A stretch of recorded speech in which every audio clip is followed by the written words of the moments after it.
Man City are slowly coming. They are slowly coming, and nobody is giving them attention.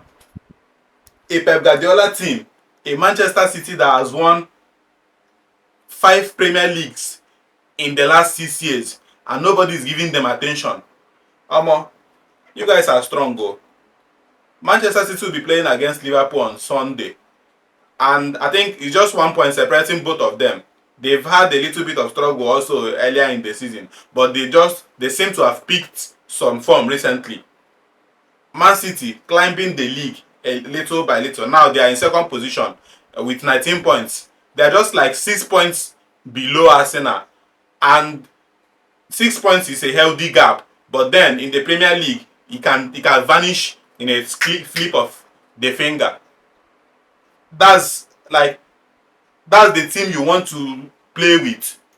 For some reasons, I don't even know why people are not taking them serious anymore. Because they fell off last season, Liverpool carried the Premier League, and for some reasons, some people think that like Manchester City is finished.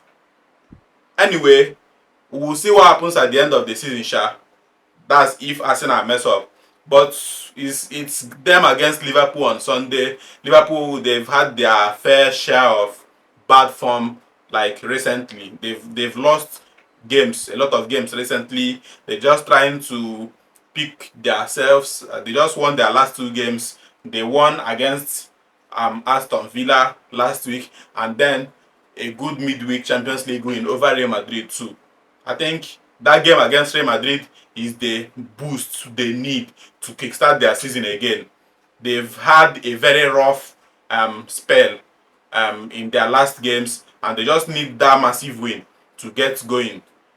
Liverpool are currently the Premier League champions, and for what we've been seeing, they are not playing like champions actually. After the whole recruitments they made, the huge money transfers, signing the best striker in the Premier League last season, bringing one of the best young talents in the world generally from the Bundesliga as well, signing Ekitike. They have spent well, but they seem not to be clicking at this point in time. So I think that's part of the reason for their struggles, and maybe tactically as well from their coach's end. So it doesn't mean you should write them off entirely. That game against Real Madrid is a reminder of what Liverpool can do when they click, when they want to perform. That game against Real Madrid, because I know that a lot of people wrote them off against Real Madrid. Is it not Liverpool? They have been struggling since. They have lost many games in a row.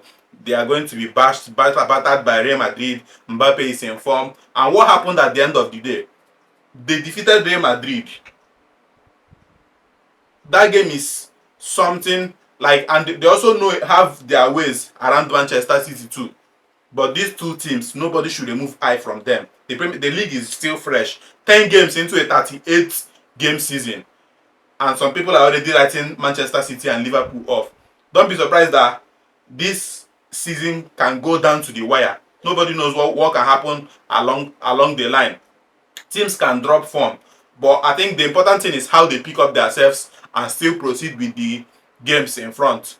I think they have had their bad run of form, or bad run of games rather. So they just need to put themselves together, get some things right tactically and technically too with their players, and then on-field performances should drastically improve after all these fixes. But then their last 2 games, they have gotten wins with clean sheets. That is something they did not do in 10 games, and they have gotten 2 clean sheets in 2 games now. That's a massive improvement, and I think they want to build on that.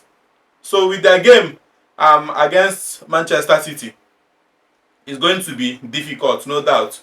It's going to be a cagey game. Manchester City are firing. Erling Haaland is banging goals.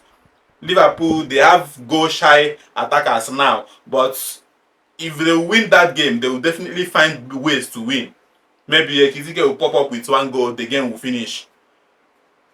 But then, we cannot know that now until when the game is played. But analytically, they're going to put out strong technical teams and 11s on both ends that they believe the 2 coaches believe is best for the occasion.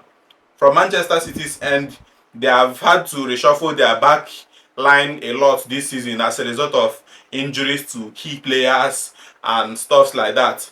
But in their last game, they had John Stones and Vardiol as their two centre backs, and possibly that's the two persons that they are going to be starting again against Liverpool, unless there are maybe returning players from injury. I will just start with Donnarumma in defense. Donnarumma, who has been like good since he came to the Premier League. He has adapted seamlessly into that Manchester City team. He has made good saves, important saves to keep them in games, to help them complete wins. He has done well. So the person I pity in Manchester City currently is James Trafford, who came to Manchester City believing he's going to be their starting goalkeeper for a very long time, only for Donnarumma to just join him few months later, a month or two later. So that's bad for him, but good for Donnarumma and the Manchester City team, because the one game Trafford had, he was shaky. But then Donnarumma has come, he has stabilized that defense a bit, he has organized them properly. He is composed and comfortable as if he has been a Manchester City player for a long time. So Donnarumma in goal. Their right back, Matheus Nunes, who is originally a midfielder, but somehow Pep Guardiola has transformed him into a right back, and he's not doing bad in that position. So I'm sure he's going to be starting in that right back position as well. Then in the midfield, he will probably maintain that in the defense, he will probably maintain that defensive pair of John Stones and Vardiol. And then another revelation in that Manchester City team, he has been there since last season, but I think he has taken his game to a different level. Is that Nico O'Reilly? Is that I'm not sure if I got the name. O'Reilly, the young player from the academy who has been playing in their left wing. The guy is good. I think he got a goal in their last Premier League game as well. So these people are going to make up their back line. Then Nico Gonzalez in their midfield, in the absence of Rodri, who has been struggling with injuries here and there since he got that his Ballon d'Or last year. From the ACL injury, he has come back with a few more hamstring injuries, thigh injuries, and what have you. So Nico Gonzalez will be playing in that midfield. He's going to be there for as long as possible until Pedri can get himself back. And he's not been doing bad in their last games. Then in their other midfield positions, Tijani Reinders should be in their number 8 position, running forward as the box to box midfielder and defending as well whenever they are not in possession. So I think that midfield pivot of Nico Gonzalez and Tijani Reinders will be playing in their midfield. Then a little bit ahead of them, Cheki is back, and he has been brilliant since he came back. Got 2 assists for Haaland in their last Premier League game. Got a goal in the Champions League game they had in midweek as well. So he has been good. He's already a good talent. Everybody knows him. So it was just a matter of time for him to maintain his fitness, and then everybody will see the Ryan Cheki we've always known from Olympique Lyon. So on their left hand side, they will be having Phil Foden, who is also gaining some confidence lately, and he has been playing well, scoring goals. And he also got an England record today after Thomas Tuchel reviewed his players for the coming international games. So on the right hand side, they will have Phil Foden, who is also probably going to be interchanging wings with Cheki during the game. And then Doku has somehow made that left flank his personal position in the Manchester City team this season. Bearing to injuries to players like Mamouche, Doku has been injury free, so he has been occupying that position in their games this season a lot, which is good for him too. And then in their attack, obviously everybody is expecting Erling Haaland to be in that attack, nobody else, and he's going to be there. He has been banging goals for fun this season. He has like one of the best goal outputs in the whole of Europe's top 5 leagues currently, and it's not a surprise to anybody because Haaland is him. Haaland is that player he believes he is. Then with the Liverpool team, they have had their struggles in recent times. They're just trying to pick up some number of wins to maintain their position in the top of the league, or at least in the top 4. So Alisson, I saw update today that Alisson is not even going to come back even after the international break. So that's going to be like difficult for Liverpool going forward. Even with Mamadou in their post, he hasn't really impressed me that much. But that's the only option, so he will maintain his position as the goalkeeper. Then the centre back pairing of Konate and Van Dijk, they have been ever present for each other since last season. But I think both of them suffered a dip in form together as twins. So that dip in form is affecting two of them. But then if you remove any of them, there is no replacement for other. So two of them will still play in that central defense. Then on their right back, despite buying Frimpong from Bayer Leverkusen last season as a new right back, he has not impressed, and he's also had his own injury issues. So Conor Bradley has the opportunity to make that right back position his permanent spot without proper competition from anybody, and he has been doing that.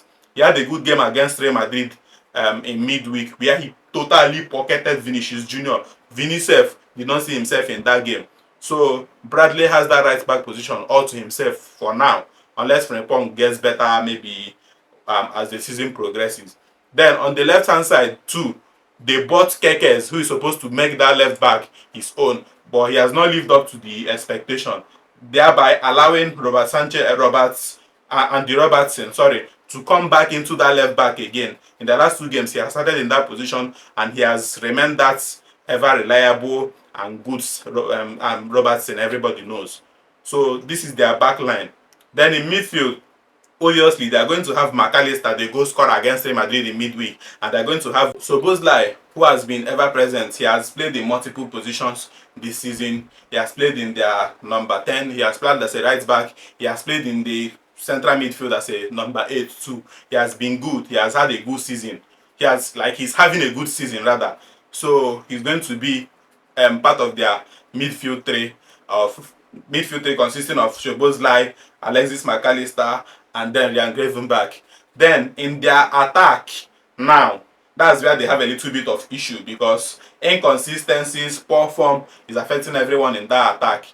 They have Florian Wirtz, who they spent like a huge amount of money on just to bring him into the team, and he's not living up to the expectation. He has 2 goal involvements in the Champions League, but that's just about it for him.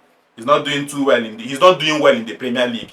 No goal involvements, no assists, no goals, nothing. In some recent games, he has been pushed out of the team, taken back to the bench just to see if there is a way they can get his confidence and maybe allow him make any form of impact from the bench. But that has not happened yet.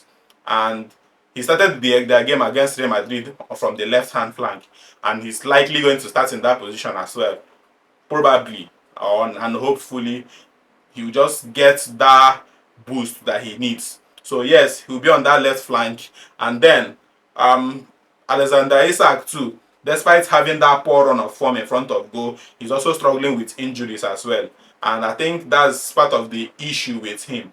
He's not that player that can give you a long run of games without like getting injured along the line. So he's not doing well yet at Liverpool. He's not performing comfortably.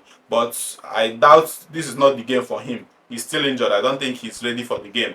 Unless there is a new development before the game. But him aside, Hugo Ekitike, who is not doing bad for himself in Liverpool's team, is going to take up that number 9 position. He's tall, he's physical, he's technically good, and he has a good eye for goal. So being their number 9 for this game against Manchester City will not be a bad idea, and that's the thing that is going to happen. He's starting the game as the number 9. And then Mohamed Salah, who has also had some poor games, but then he got their one of their goal against Aston Villa last week, courtesy of that gift from Emiliano Martinez, the Aston Villa goalkeeper. Salah got a goal there, even though it was not a stressed goal, just a mistake from goalkeeper, and he tapped it into the post. But a goal is a goal, and it's good for his confidence. His name was on the score sheet. That was his 250th goal as a Liverpool player too. So it made a lot of sense for him to score that goal. Good one for him. He will make up their attack in the team, being Mohamed Salah, Hugo Ekitike, and Florian Wirtz. So that will be Liverpool team against Manchester City. The game is going to be a tough game, no doubt, and I think it's going to be down to technicalities and the approaches of the both managers from the team. Guardiola has proven to be that manager who has the ability to adapt to difficult positions and try to change things. But I've not seen a lot of that from Ancelotti so far. He's technically stiff. He has not impressed a lot of people outside me, a lot of people, and even the Liverpool fans. He has not impressed them with his technical approach to games as a coach. He's stiff, and sometimes when that one thing he wants to do does not work, that's just the end for him. He does not have that ability to be flexible, to change things and make some decisions. Earlier in the season, he just relied on late goals coming from his substitutions until that luck, he lost the luck. So since then, he has lost 4 straight games in the Premier League. He has lost players injured. He has lost a lot of ground on the Premier League title race. He's just trying to conjure it back up now with that win against Aston Villa and the morale increasing win against Real Madrid. So that's just the analysis for the games between Manchester City and Liverpool. It promises to be a good game, a very entertaining game, and a game where both managers are going to get the best of each other as a result of their technical abilities and how they are able to adapt to situations in the game. So I think that's actually a strength, one of the strengths of Pep Guardiola. And let's just see how it pans out during the game. So please do like, comment, subscribe to the channel and like the video. We are new, it's a new channel. Do subscribe to the channel, which is very important, and